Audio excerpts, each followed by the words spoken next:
Jean-Luc Lemoine comptait les jours jusqu'aux vacances d'hiver comme si c'était une éternité. Un peu plus de 2 semaines de cours restaient au lycée Montaigne. Et ensuite, il pourrait enfin échapper au calvaire quotidien qui était devenu sa première. Du haut de ses 1,75 m, avec une force discrète cachée sous des pulls amples, Jean-Luc naviguait dans les couloirs comme une ombre, la tête baissée, des écouteurs dans les oreilles, espérant que se fondre dans la masse serait son bouclier contre le trio qui avait fait de sa vie un enfer depuis l'automne. Tout avait commencé lorsque Jean-Luc avait involontairement bousculé Antoine Dubois pendant un exercice d'incendie, ce qui avait fait renverser à Antoine sa boisson énergisante hors de prix sur ses baskets neuves immaculées. Ce qui aurait dû être de simples excuses et une proposition de les nettoyer s'était en quelque sorte transformé en une campagne de harcèlement implacable de 3 mois. Antoine, un terminal avec une coupe de cheveux courte et le genre de démarche arrogante qui vient du fait d'être la star du rugby, avait décidé que Jean-Luc avait besoin d'une leçon de respect. Ses acolytes, Pierre Martin et Lucas Bernard, étaient toujours désireux de suivre les directives d'Antoine, surtout quand il s'agissait de s'en prendre à quelqu'un de plus petit. Le supplice suivait une routine familière. Des coups d'épaule délibérés dans les couloirs bondés, des livres accidentellement renversés des mains de Jean-Luc, des remarques acerbes sur ses vêtements de seconde main et son sac à dos usé, la bousculade occasionnelle quand aucun professeur n'observait. Jean-Luc absorbait tout sans un mot, ce qui semblait exaspérer Antoine plus que n'importe quel acte de défi. Ce qu'Antoine ne savait pas, c'est que Jean-Luc avait passé les 4 dernières années à s'entraîner à l'aïkido au dojo de sa tante Sophie, de l'autre côté de la ville. Tous les mardis et jeudis après l'école, pendant que les autres jeunes traînaient au centre commercial ou jouaient à des jeux vidéo, Jean-Luc roulait sur les tatamis, apprenant l'équilibre, la redirection et le principe d'utiliser la propre force d'un agresseur contre lui. Tante Sophie, une ancienne compétitrice d'arts martiaux, lui avait inculqué l'importance de la discipline et du moment où il fallait employer ses compétences. « Le conflit est un dernier recours, mon neveu », disait tante Sophie après chaque séance d'entraînement. « Mais quand ton bien-être est vraiment menacé, tu agis pour le garantir. Souviens-toi juste, une fois que tu t'engages, le terrain change. » Jean-Luc portait ces mots avec lui à travers chaque rencontre humiliante avec l'équipe d'Antoine. Il avait appris à lire leurs humeurs, à prédire leurs mouvements et surtout à reconnaître quand ils préparaient quelque chose de plus important que leurs moqueries habituelles. Le mardi matin 3 décembre, Jean-Luc sentit un changement. Antoine avait été inhabituellement silencieux en cours de chimie de première heure, lui lançant des regards appuyés à travers la paillasse du laboratoire. Pierre n'arrêtait pas de lui sourire dans le couloir entre les cours, ce sourire méchant qui signalait un problème imminent. À l'heure du déjeuner, Jean-Luc pouvait sentir un malaise palpable, comme le calme avant la tempête. Il avait prévu de manger à nouveau dans la salle d'études, mais M. Dubois l'avait fermé à clé pour une réunion de professeurs. Le centre de ressources était fermé pour maintenance. Même l'aile créative, son refuge habituel, était occupée par le club de photographie qui préparait leur exposition semestrielle. Jean-Luc se retrouva à marcher vers le parking des élèves avec son déjeuner dans un sac en papier, espérant trouver un endroit tranquille près des ranges vélos. L'air de décembre était vif et piquant, sa respiration formant de petits nuages alors qu'il s'installait sur une barrière de parking en béton près du fond du parking. Il venait juste de déballer son sandwich quand il entendit des pas sur l'asphalte derrière lui. « Tiens, regarde qui est tout seul ici !» Jean-Luc n'avait pas besoin de se retourner pour reconnaître la voix d'Antoine, mais il le fit quand même. Les 3 terminales se tenaient à environ 3 mètres de distance, formant une formation d'encerclement qui bloquait son chemin de retour vers le bâtiment scolaire. Les mains d'Antoine étaient enfoncées dans les poches de sa veste de survêtement. Pierre faisait craquer ses doigts, et Lucas regardait autour de lui nerveusement, clairement le participant réticent à ce qu'ils avaient prévu. « Il faut qu'on ait une conversation, Lemoine », continua Antoine, faisant un pas de plus. « Tu as sapé mon autorité pendant des mois, te promenant comme si tu étais au-dessus de tout le monde, agissant comme si tu pouvais juste m'ignorer. Jean-Luc se leva lentement, laissant son déjeuner sur la barrière de parking. Son rythme cardiaque augmenta, mais sa respiration resta contrôlée, comme tante Sophie lui avait appris. Il pouvait sentir son corps se mettre dans la posture fluide et ancrée qui était devenue une seconde nature après 4 ans d'entraînement. « Je ne cherche aucune confrontation, Antoine, » dit Jean-Luc calmement. « Je veux juste manger mon déjeuner. » Pierre rit, un son dur qui résonna sur les voitures autour d'eux. « Tu entends ça, Antoine ? Il ne cherche aucune confrontation. Quelle créature timide. »« C'est ça le problème, » dit Antoine, sortant ses mains de ses poches et fléchissant ses doigts. « Tu penses que tu peux juste tout éviter, mais aujourd'hui, tu vas apprendre une leçon de respect. » Jean-Luc jeta un coup d'œil rapide autour du parking. Quelques voitures étaient éparpillées, mais aucun autre élève n'était visible. La pause déjeuner ne durait que 20 minutes, et la plupart des jeunes restaient à l'intérieur pendant le temps froid. Il était vraiment seul avec les 3. « Écoute, j'ai dit que j'étais désolé pour tes chaussures, » essaya à nouveau Jean-Luc. « J'ai proposé de les payer. Qu'est-ce que tu veux d'autre ? » « Je veux que tu comprennes ta place, » grogna Antoine, faisant un autre pas en avant. Maintenant, il n'était plus qu'à environ 2 mètres, assez près pour que Jean-Luc puisse voir la colère brûler dans ses yeux gris. « J'en ai marre de ton attitude. Il est temps de te remettre à ta place. » C'est alors que Jean-Luc vit les épaules d'Antoine se tendre et sa main droite se serrer en un point. 4 ans d'entraînement lui avaient appris à lire les signes subtils qui précédaient une attaque. Antoine était sur le point de donner un coup de poing, visant probablement son visage pour maximiser l'humiliation et les dégâts. Le temps sembla ralentir alors que le bras d'Antoine s'avançait dans un large mouvement prévisible visant directement le nez de Jean-Luc. Jean-Luc avait vu ce coup de poing exact des centaines de fois au dojo, lancé par des adversaires plus grands et plus forts qui comptaient sur la puissance plutôt que sur la technique. Son corps réagit sans pensée consciente, la mémoire musculaire prenant le relais. Jean-Luc déplaça son poids sur son pied droit et se pencha juste assez en arrière pour laisser le poing d'Antoine fendre l'air près de sa joue, manquant de quelques centimètres. Dans le même mouvement fluide, il s'abaissa et exécuta un fauchage de jambes précis, attrapant la cheville plantée d'Antoine juste au moment où tout son poids s'engageait dans le coup de poing manqué. Antoine tomba lourdement, son élan l'emportant vers l'avant alors que ses jambes s'envolaient sous lui. Il heurta le trottoir avec un bruit sourd, ses mains raclant la surface rugueuse alors qu'il essayait de casser sa chute. Pendant un moment, le parking fut complètement silencieux, à l'exception du bruit d'Antoine gémissant et essayant de se relever. Pierre et Lucas regardèrent sous le choc, la bouche bée. Ils s'attendaient à voir leur chef démolir le jeune homme tranquille, pas à le voir étalé sur le sol avec les mains éraflées et une image brisée. « C'est quoi ce bordel ?» réussit finalement à balbutier Pierre. « Comment tu as fait ça ?» Jean-Luc resta dans sa position de préparation, en équilibre sur la plante de ses pieds, les mains relâchées sur les côtés. Son cœur battait la chamade, mais sa respiration était toujours contrôlée. « Je ne veux me battre avec aucun de vous, » dit-il calmement. « Laissez-moi tranquille. » Antoine se releva difficilement, le visage rouge de honte et de rage. Du sang suintait des éraflures sur ses paumes, et il y avait une tache de terre sur le devant de sa veste coûteuse.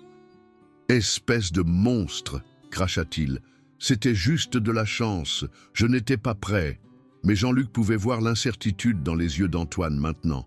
La confiance facile avait disparu, remplacée par la méfiance de quelqu'un qui venait de découvrir que sa cible possédait des dents. « Antoine, peut-être qu'on devrait juste y aller, » dit Lucas nerveusement, jetant un coup d'œil vers le bâtiment scolaire. « Quelqu'un pourrait nous voir ici. »« La ferme, Lucas, » rétorqua Antoine. Mais Jean-Luc remarqua qu'il ne bougea pas immédiatement pour attaquer à nouveau.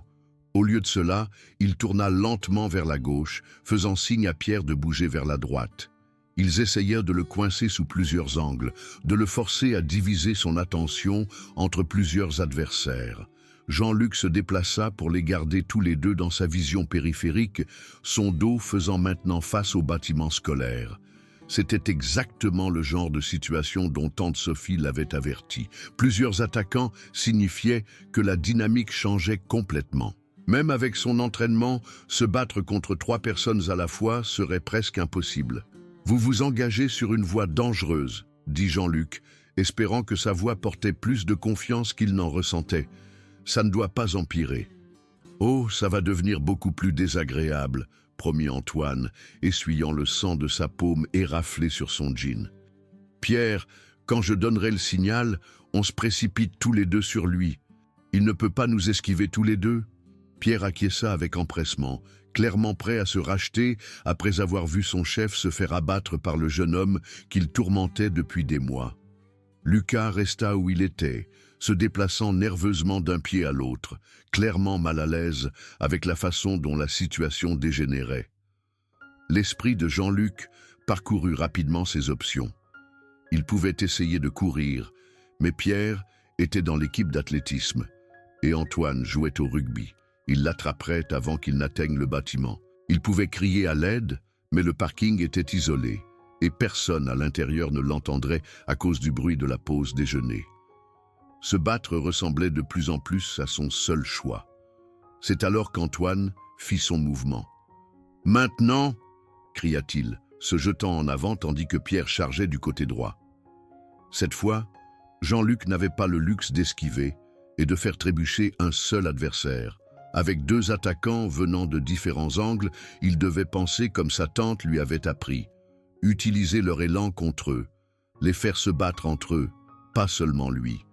Alors qu'Antoine se précipitait en avant avec un autre coup sauvage, Jean-Luc fit un pas rapide vers sa gauche, directement sur le chemin de Pierre. Pierre, qui s'était concentré sur le fait de plaquer Jean-Luc autour de la taille, trouva soudain Antoine juste devant lui à la place. Les 2 terminales se heurtèrent avec un impact violent, le coude d'Antoine frappant Pierre à l'épaule, alors que l'élan de Pierre les déséquilibrait tous les deux. Ils tombèrent dans un enchevêtrement de bras et de jambes, Antoine jurant bruyamment alors que le genou de Pierre trouvait ses côtes. Jean-Luc recula, respirant fort mais toujours debout, regardant les 2 brutes se démêler sur l'asphalte. « Espèce d'idiot !» hurla Antoine, repoussant Pierre. « Faites attention où vous allez !»« Tu as dit de se précipiter sur lui !» protesta Pierre, soignant son épaule où le coude d'Antoine avait frappé. « Je me précipitais sur lui !» Lucas s'avança finalement, les mains levées pacifiquement. « Les gars, ça dégénère. Regardez autour de vous. Quelqu'un va nous voir et on va tous être suspendus. » Antoine se releva à nouveau, sa veste maintenant déchirée au coude et son visage rouge de fureur et de honte. Il était passé de brute confiante à victime confuse en moins de 2 minutes, et Jean-Luc pouvait voir le désespoir dangereux s'insinuer dans ses yeux.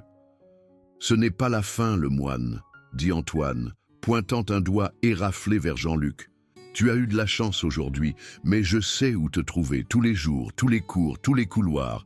Tu ne peux pas m'éviter éternellement. »« Je n'essaie pas de t'éviter, » répondit Jean-Luc, laissant finalement transparaître une partie de sa propre frustration dans sa voix. « J'essaie de traverser le lycée sans drame, mais si tu continues à insister, tu vas découvrir que je ne suis pas aussi impuissant que tu le penses. » Pendant un moment, les 2 garçons se regardèrent à travers le parking. La poitrine d'Antoine se soulevait et s'abaissait rapidement, ses poings serrés sur les côtés. Jean-Luc resta calme, centré, prêt à tout ce qui allait suivre. Puis, la cloche sonna, signalant la fin de la pause déjeuner. Le son brisa la tension comme une force physique. Lucas commença immédiatement à marcher vers le bâtiment, clairement soulagé d'avoir une excuse pour partir. Pierre hésita, regardant entre Antoine et Jean-Luc avant de suivre l'exemple de Lucas. Antoine resta encore quelques secondes, ses yeux gris brûlant de promesses de conflits futurs. « Ce n'est pas fini », répéta-t-il, puis se tourna et se dirigea vers l'école, boitant légèrement sur sa gauche. Jean-Luc attendit que les 3 soient à l'intérieur avant de se permettre de se détendre. Ses mains tremblaient légèrement, l'adrénaline le rattrapant finalement maintenant que le danger immédiat était passé. Il baissa les yeux sur son déjeuner abandonné, puis décida qu'il n'avait plus faim. Le reste de la journée passa dans un brouillard onirique. Jean-Luc s'attendait à ce qu'Antoine ou ses amis le coincent entre les cours, mais il semblait l'éviter autant qu'il les évitait habituellement. Les rumeurs se répandirent comme une traînée de poudre dans un lycée comme Montaigne, et à la dernière heure, Jean-Luc remarqua que les autres élèves le regardaient différemment. Certains avec curiosité, d'autres avec une sorte de considération différente. C'est Chloé Garnier de son cours d'histoire qui finit par dire quelque chose alors qu'ils sortaient ensemble du bâtiment. « C'est vrai que tu as envoyé Antoine Dubois s'étaler sur le parking à midi ?» demanda-t-elle, ses yeux sombres brillant d'intérêt. Jean-Luc haussa les épaules, ne sachant pas comment répondre. « Il est tombé. » Chloé rit. « Ce n'est pas ce que j'ai entendu. Pierre raconte à tout le monde que tu es une sorte de maître en arts martiaux ou quelque chose comme ça. Antoine a l'air d'avoir été passé à la machine. » « Il a trébuché, » dit simplement Jean-Luc, ce qui était techniquement vrai. « Eh bien, quoi qu'il se soit passé, la moitié du lycée en parle. Antoine harcèle les gens depuis des années et personne ne s'est jamais dressé contre lui avant. » Chloé s'arrêta à l'arrêt de bus, étudiant Jean-Luc avec un nouvel intérêt. « Où as-tu appris à te battre comme ça ?»« J'évite le conflit, » dit Jean-Luc. « Je ne voulais juste pas me faire frapper. » Mais même en le disant, Jean-Luc savait que quelque chose de fondamental avait changé. Le manteau d'existence inaperçu qu'il avait utilisé pour se protéger avait disparu. Antoine ne laisserait pas ça passer, et les autres élèves regarderaient pour voir ce qui allait se passer ensuite. Tante Sophie avait raison. Une fois que tu agis, le terrain change. Ce soir-là, Jean-Luc était assis dans le dojo de sa tante, pratiquant méthodiquement ses exercices sur le sac de frappe. Son esprit n'arrêtait pas de rejouer la confrontation, analysant ce qui s'était bien passé et ce qui aurait pu mal tourner. Tante Sophie l'observa pendant quelques minutes avant de parler. « Tu es perdu dans tes pensées, mon neveu. Qu'est-ce qui te tracasse ?» Jean-Luc arrêta de frapper et s'appuya contre le sac, respirant fort. « J'ai dû utiliser ce que tu m'as appris aujourd'hui, au lycée. » Sa tante acquiesça lentement. « Raconte-moi ce qui s'est passé. » Jean-Luc relata tout l'incident, de l'approche initiale d'Antoine à la confrontation finale sur le parking. Tante Sophie écouta sans interruption, hochant occasionnellement la tête ou faisant de petits bruits de compréhension. « Tu as bien agi, » dit Sophie quand Jean-Luc eut terminé. « Tu as évité la violence jusqu'à ce qu'elle soit inévitable. Tu n'as pas envenimé les circonstances et tu t'es protégé sans blesser gravement personne. C'est exactement à ça que sert cet entraînement. » « Mais maintenant quoi ?» demanda Jean-Luc. « Antoine ne va pas juste oublier ça.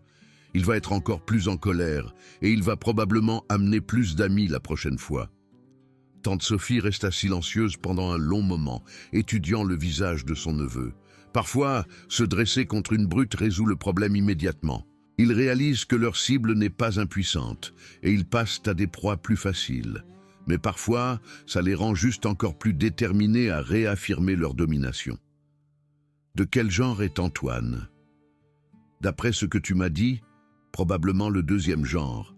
Il a une réputation à maintenir et tu l'as fait paraître stupide devant ses amis. Ce n'est pas quelque chose qu'il peut laisser passer. Jean-Luc sentit son estomac se serrer. Alors j'ai empiré les choses.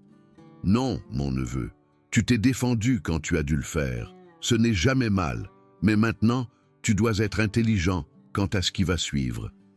Sophie se dirigea vers le râtelier d'équipement et prit une paire de gants de frappe. « Montre-moi exactement ce que tu as fait aujourd'hui, chaque mouvement, chaque pas. » Pendant l'heure suivante, ils travaillèrent sur la rencontre à plusieurs reprises. Sophie joua Antoine et Pierre, attaquant sous différents angles pendant que Jean-Luc pratiquait ses réponses. Ils affinèrent son jeu de jambes, améliorèrent son positionnement et travaillèrent sur des scénarios impliquant plusieurs attaquants. « Souviens-toi, » dit Sophie en terminant, « le but n'est jamais de blesser qui que ce soit, c'est de te protéger et de te sortir du danger. Si ce garçon continue de te menacer, tu dois impliquer des adultes, les administrateurs de l'école, tes parents, même la police, si nécessaire. L'école s'en fiche, dit Jean-Luc amèrement. J'ai vu Antoine bousculer d'autres jeunes pendant 3 ans. Personne ne fait rien. Alors tu enregistres chaque détail, chaque menace, chaque incident, chaque témoin. Tu construis un récit indéniable qui les force à agir. Sophie tendit à Jean-Luc une serviette et une bouteille d'eau. Mais surtout, tu ne provoques jamais la confrontation. Si Antoine veut aggraver la situation, laisse-le être l'agresseur. Ton travail est d'endurer et de chercher de l'aide. Le lendemain matin, Jean-Luc approcha le lycée Montaigne avec un mélange d'appréhension et de détermination. Il avait à peine dormi, passant en revue divers scénarios dans son esprit, se préparant à tout ce qu'Antoine aurait pu planifier. Le premier signe que l'incident d'hier s'était répandu au-delà de quelques élèves fut la façon dont un silence tomba sur les conversations quand il descendit le couloir principal. Des groupes de jeunes pointaient du doigt et chuchotaient, tandis que certains des terminales le regardaient avec des expressions allant de la curiosité au respect en passant par l'hostilité pure et simple. Jean-Luc passa la première et la deuxième heure sans incident, mais il pouvait sentir la tension monter. Antoine n'était pas en cours de chimie, ce qui était inhabituel. Pierre n'arrêtait pas de lui lancer des regards noirs à travers la pièce, mais ne s'approcha pas. C'est pendant la pause, avant la troisième heure, que Jean-Luc réalisa qu'Antoine avait orchestré un plan plus vaste qu'une simple confrontation. Il marchait vers sa salle de classe d'histoire quand il remarqua une foule se rassembler près du bureau principal. Les élèves étaient regroupés autour de quelque chose, pointant du doigt et riant. En s'approchant, Jean-Luc réalisa qu'il regardait son casier. Quelqu'un avait peint à la bombe « cible marquée » sur la surface métallique en lettres rouges. En dessous, en plus petit, il y avait « Vendredi après-midi, parking ouest, 15h30 ». Nous étions mercredi. Jean-Luc fixa le graffiti, son estomac se tordant. Ce n'était plus seulement du harcèlement. Antoine en faisait un spectacle public, transformant leurs différends en une performance.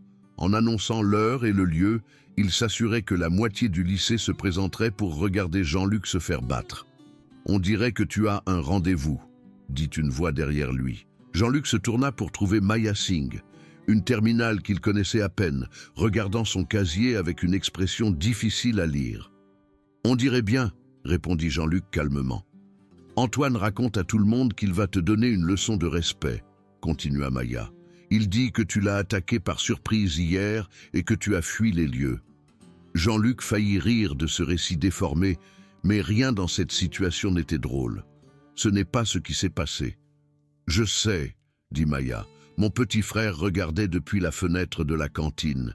Il a tout vu. » Elle fit une pause, étudiant Jean-Luc attentivement. Antoine rassemble un contingent cette fois. Le frère aîné de Lucas Bernard et quelques gars de l'équipe de rugby. Il prévoit de te piéger après l'école vendredi. Jean-Luc sentit son estomac se nouer. Cela avait dégénéré bien au-delà de ce qu'il pouvait gérer seul. Se battre contre Antoine en tête-à-tête était une chose, mais affronter 5 ou 6 adversaires était un suicide. « Pourquoi tu me dis ça ?» demanda-t-il. Maya haussa les épaules. « Parce qu'Antoine est un crétin qui l'a bien cherché depuis des années, et parce que mon frère a dit que tu n'as même pas essayé de le blesser hier, tu l'as juste fait paraître stupide. Ça demande du talent. » Avant que Jean-Luc ne puisse répondre, elle s'éloigna, le laissant debout devant son casier vandalisé avec une foule croissante de spectateurs. Le reste du mercredi et tout le jeudi passèrent dans un flou de conversations chuchotées et de regards significatifs. Le graffiti fut nettoyé de son casier par le personnel d'entretien, mais le message s'était déjà répandu dans tout le lycée. Des élèves à qui Jean-Luc n'avait jamais parlé l'approchèrent dans les couloirs, certains offrant leur soutien, d'autres l'avertissant qu'Antoine était sérieux au sujet de la confrontation de vendredi. Jeudi soir, Jean-Luc avait l'impression d'être piégé dans un mauvais rêve sans fin. Il avait envisagé de parler à ses parents, mais ils faisaient tous les deux des doubles quarts de travail pour joindre les deux bouts, et il ne voulait pas les accabler davantage.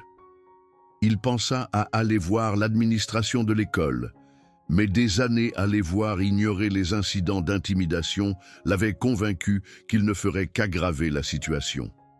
Ce soir-là, il appela tante Sophie. « Cela a franchi une limite, mon neveu. dit Sophie, après que Jean-Luc eut expliqué la situation. Tu as besoin d'aide d'un adulte maintenant. Il ne s'agit plus de te défendre. Il s'agit d'un groupe de garçons plus âgés qui ont l'intention de te blesser physiquement. Et si je ne me présente pas ? Demanda Jean-Luc. Et si je pars juste après l'école et que j'évite le parking ? Alors Antoine choisira un autre moment et un autre endroit. Les brutes comme ça n'abandonnent pas facilement. Ils interprètent la retraite comme une vulnérabilité et cela les rend plus audacieux. Sophie resta silencieuse pendant un moment. Je pense qu'il est temps que j'aie une conversation avec ton proviseur. Non, dit Jean-Luc rapidement. Tante Sophie, s'il te plaît. Si tu appelles l'école, ça ne fera qu'empirer les choses. Antoine dira que je suis une balance qui ne peut pas se battre. Il ne s'agit pas de se battre, Jean-Luc. Il s'agit de ta sécurité.